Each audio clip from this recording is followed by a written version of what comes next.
Your secret is not protecting you. It is eating you alive from the inside out. Does your soul feel heavier now? Is the weight of the unsaid crushing your chest? The world says, keep it hidden to stay safe. But God says, your silence is actually your cage. Maybe you have carried this for months. Maybe it has been years. You have learned how to manage the guilt. You have learned how to look people in the eye. You have become an expert at the lie.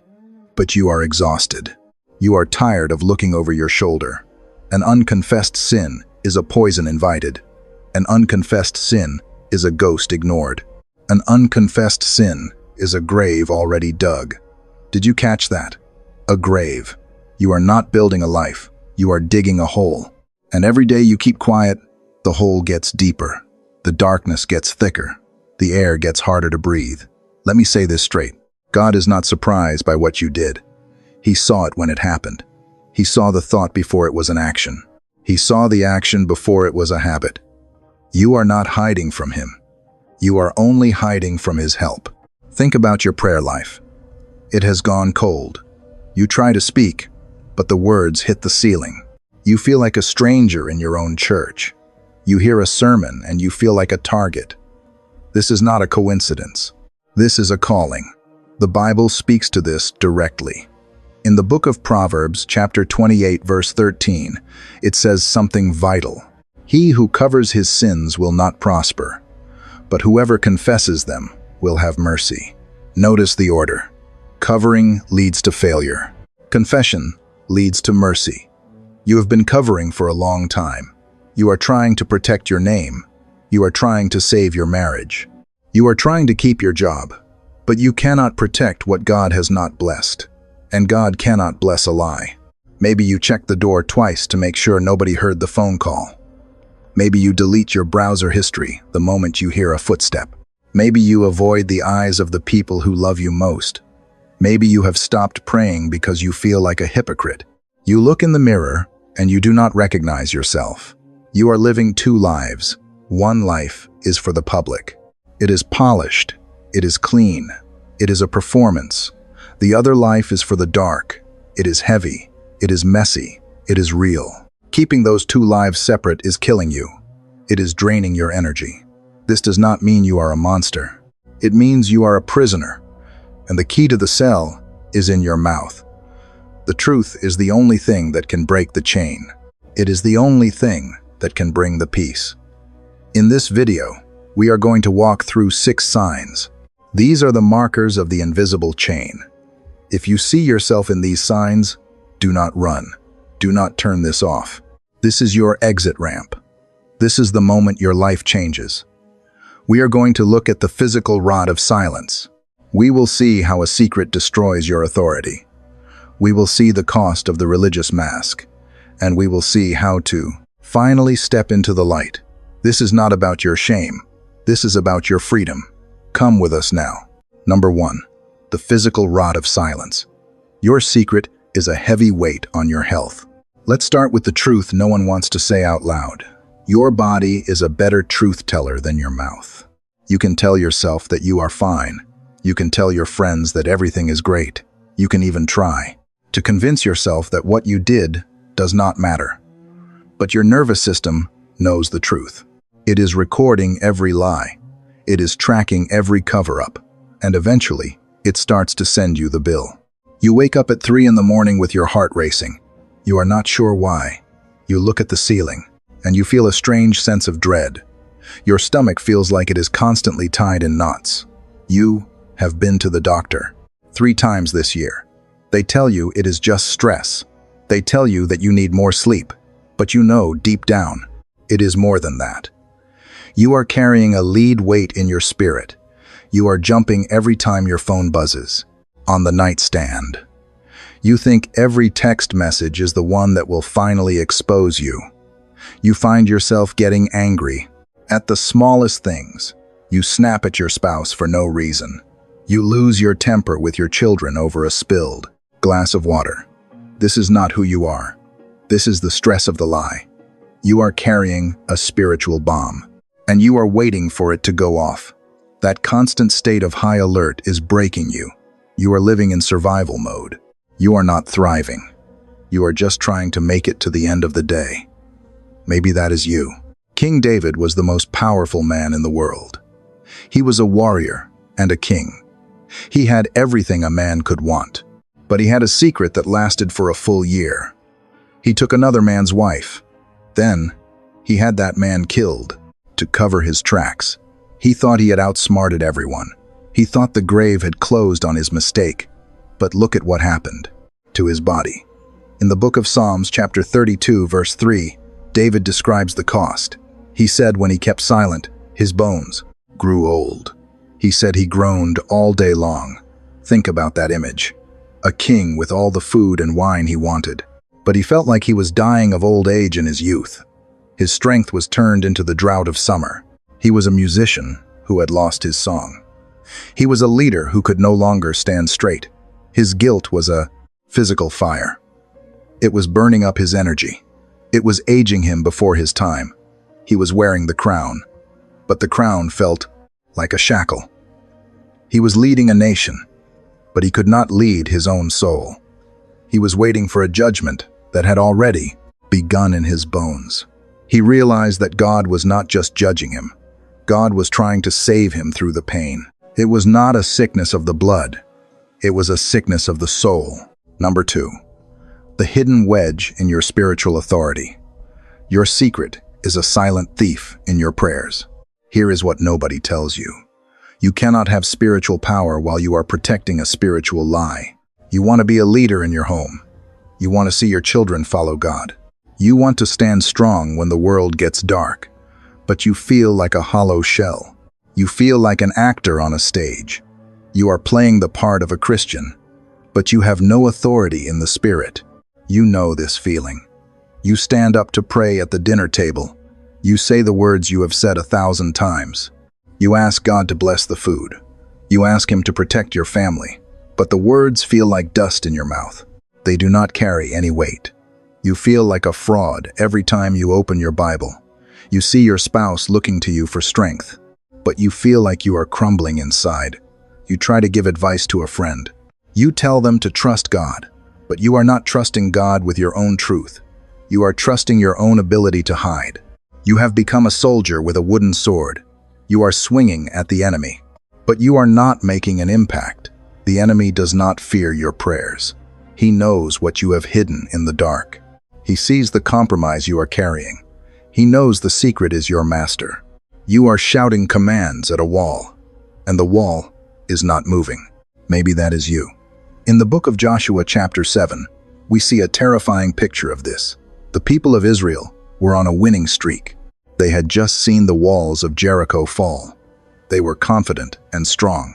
Then they went to fight a tiny city called Ai. It should have been an easy victory, but they were beaten. They were chased away in shame.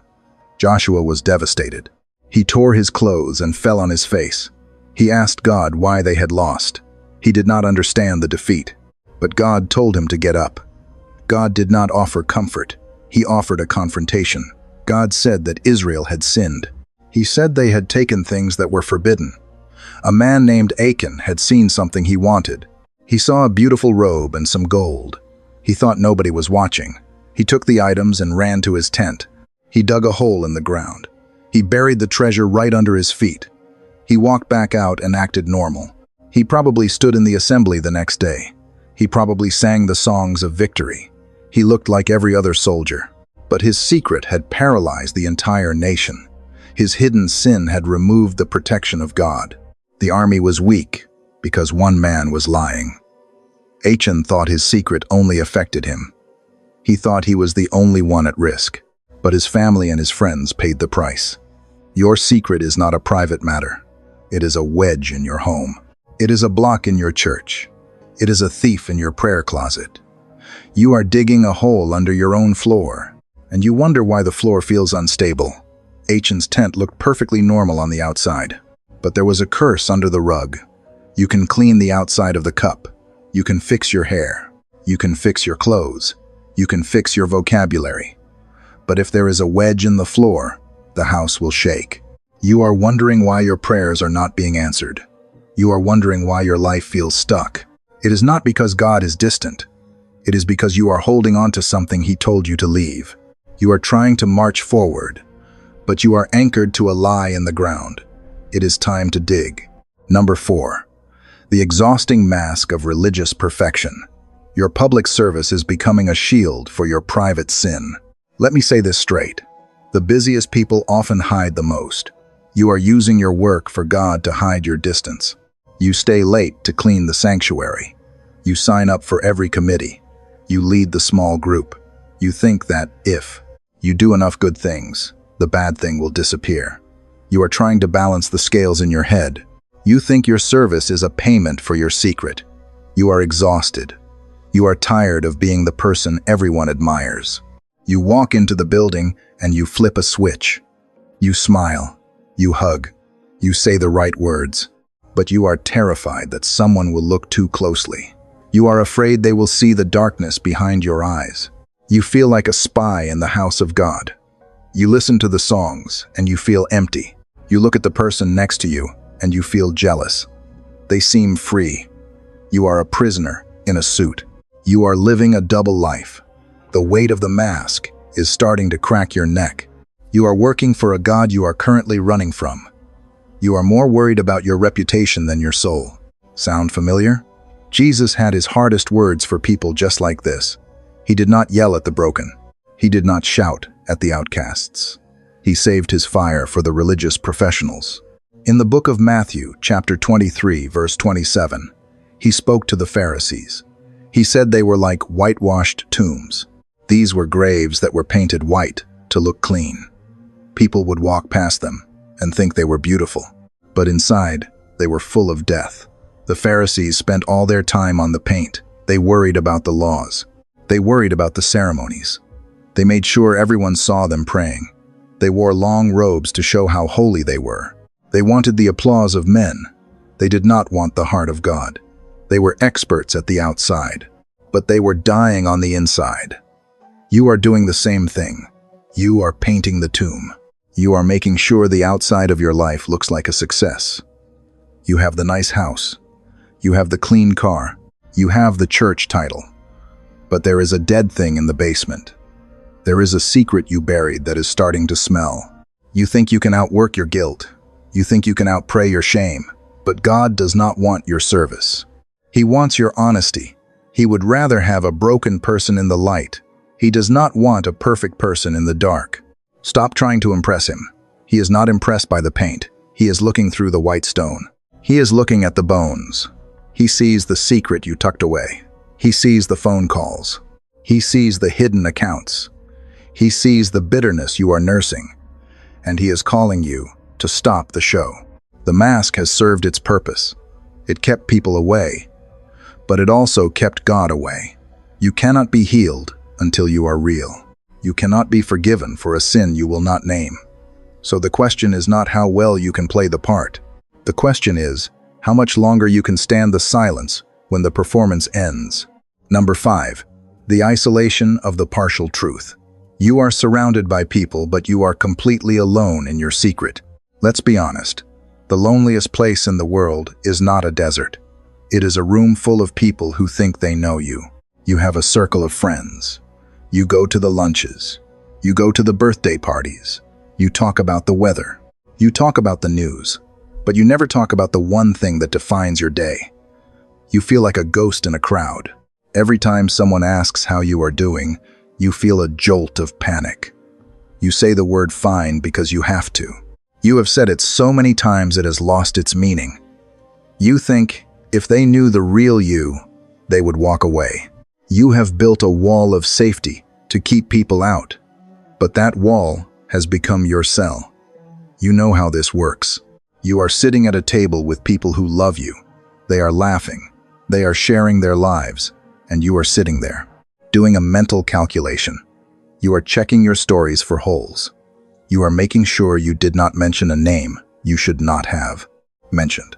You are making sure your timeline makes sense.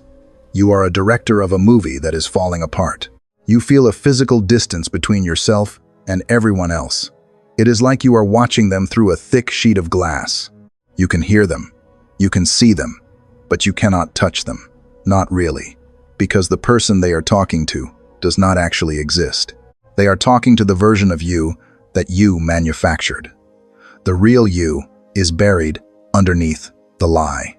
The real you is screaming to be seen, but you are too afraid of the cost. You think the truth will destroy your world, so you choose the slow death of isolation instead. Maybe that is you. In the book of John chapter 4, we find a woman who was an expert at hiding. She went to the well at noon. This was the hottest part of the day. In that culture, women went to the well in the cool of the morning. They went together, they talked, they shared the news of the village. But this woman went alone.